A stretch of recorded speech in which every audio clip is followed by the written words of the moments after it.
मंगल भवन मंगलहारी द्रवं सुदशरथाजिर विहारी सिय सुंदरता परनि न जाई लघुमति बहुत मनोहरताई आवत दीखि बराती सीता रूप राशि सब भांति पुनीता सब ही मन किए प्रणामा देखि राम भय पूरन कामा हर्षे दशरथ सुतन समेता कहीं न जाहि उर आनंद देता सुर प्रणाम करि परि सही फूला मुनि अशेष धुनि मंगल मूला गान निशान कोलाहल भारी प्रेम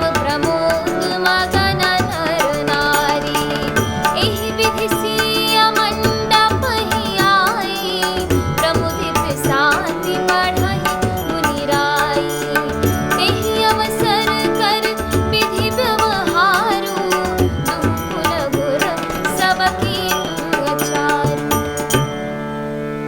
आचारु करि गुर गौरी गणपति मुदित पेप्र पुजावहि सुर प्रगति पूजा लेहि देहि अशेष अति सुख पावहि मधुपर्क मंगल द्रव्य जो जेहि समय मुनि मन महु चहै भर कनक गोपर कलश सोतब येहि परिचारक रहै कुल रीति प्रीति समेत रवि कहि देत सब सादर कियो एहि भांति देव पूजाई सीतहि सुभग सिंहासन दियो सिय राम अवलोकनि परस पर प्रेम काहू न लखि परै मन बोधि बर पानी अगोचर प्रगट कवि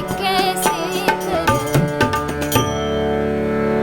मंगल भवन अमंगलहारी द्रवं सुदशरथ अजिर विहारी होम समय तनु धरि अनलु अति सुख आहुति लेहि विप्र वेश धरि वेद सब कहि विवाह विधि देहि मंगल भवन अमंगलहारी द्रवं सुदशरथ अजिर विहारी।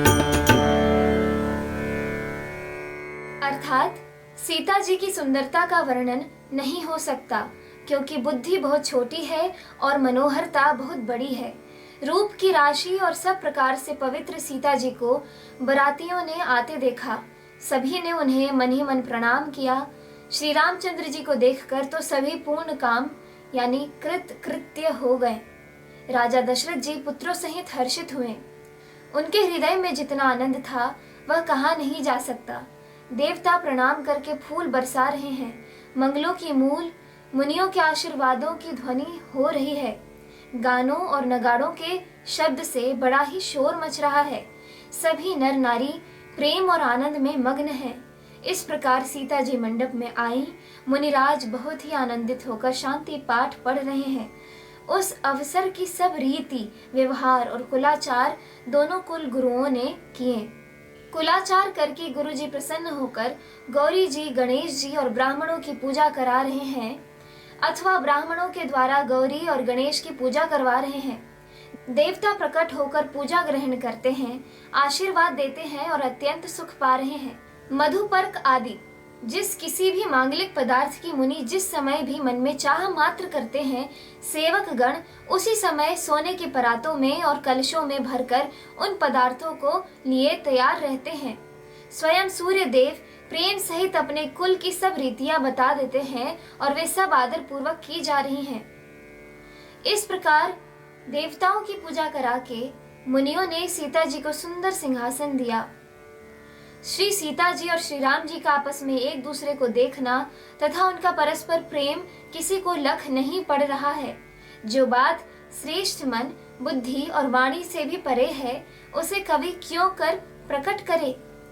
हवन के समय अग्निदेव शरीर धारण करके बड़े ही सुख से आहुति ग्रहण करते हैं और सारे वेद ब्राह्मण का वेश धरकर विवाह की विधियां बताए देते हैं। इस एपिसोड में इतना ही। आगे की कथा सुनने के लिए कृपया मेरे YouTube चैनल को जरूर सब्सक्राइब करें। चैनल का नाम है मैथिली महाकाव्य।